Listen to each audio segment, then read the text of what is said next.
नमस्ते दोस्तों, मैं हूं आरजे कार्तिक। एक बड़ी छोटी सी कहानी एक मिडिल क्लास परिवार की, जिनका सपना था कि उनके घर में एक दिन कार आ जाए। बच्चे पापा से जिद करते थे कि पापा बस कार खरीद लीजिए। पिताजी एक प्राइवेट कंपनी में नौकरी करते थे, उतना पैसा जमा नहीं कर पा रहे थे कि कार खरीद लें। उनके एक बेटा और एक बेटी थी, और पत्नी भी कहती थी कि बच्चों की जिद है, कुछ तो ऐसा कीजिए, सेविंग्स इकट्ठी कर लीजिए, लोगों से उधार ले लीजिए कि कार आ जाए घर में। और वो कहते थे मैं उधार नहीं लूंगा, पैसे जमा करूंगा, फिर जाऊंगा खरीदने के लिए। बहुत मेहनत करने के बाद में एक डाउन पेमेंट जितना जो है पैसा इकट्ठा हुआ, और उस व्यक्ति को लगा कि मेरे परिवार की सबसे बड़ी खुशी है कार खरीद करके आएगी, तो चलते हैं कार खरीदने के लिए। पूरे परिवार को एक सरप्राइज दिया, कहा चलो आज फाइनली वो सपना पूरा करते हैं। कार के शोरूम में गए, जो कलर पसंद किया था बच्चों ने वही कार उन्होंने खरीद ली। कार खरीदने के बाद में जब वहां से निकले तो पूरा परिवार उस कार में सवार होके, उनके वहां पर परंपरा थी कि जो मंदिर था शहर का सबसे बड़ा, वहां सबसे पहले कार को ले जाया जाता था। तो उस मंदिर की ओर जा रहे थे, शाम का समय था।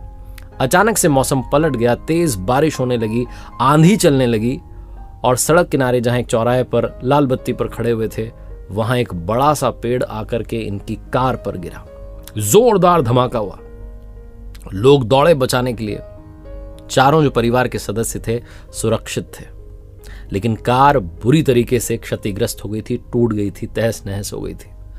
जितने लोग आसपास खड़े थे सब कहने लगे क्या कार खरीद ली है, कितने खराब मुहूर्त में खरीद के लाया हो, ये वो कह रहे थे। इन चारों को हल्की चोटें थी तो इनको ले जाया गया अस्पताल में, ठीक हुए। अब घर के बच्चों को लग रहा था कि पापा तो कार बेच देंगे, वाइफ को भी लग रहा था कि इस मनहूस कार को तो रख करके क्या करेंगे।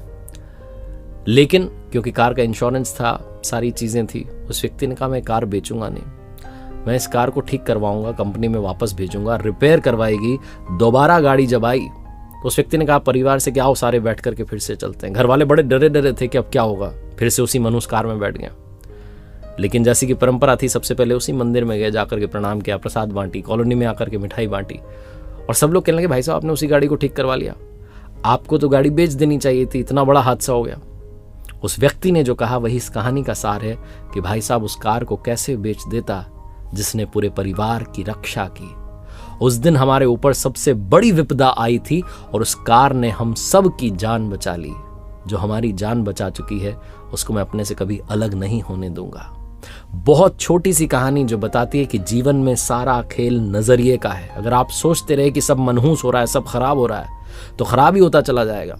और अगर आपने सोचना शुरू किया कि जो हुआ उसमें ऊपर वाले का प्लान है, हो सकता है कि सब ठीक हो जाए, इसीलिए उन्होंने ऐसा किया है, तो आपको जिंदगी में आशा दिखने लगेगी, पॉजिटिविटी दिखने लगेगी, पॉजिटिव वाइब्स आप तक पहुंचने लगेंगी।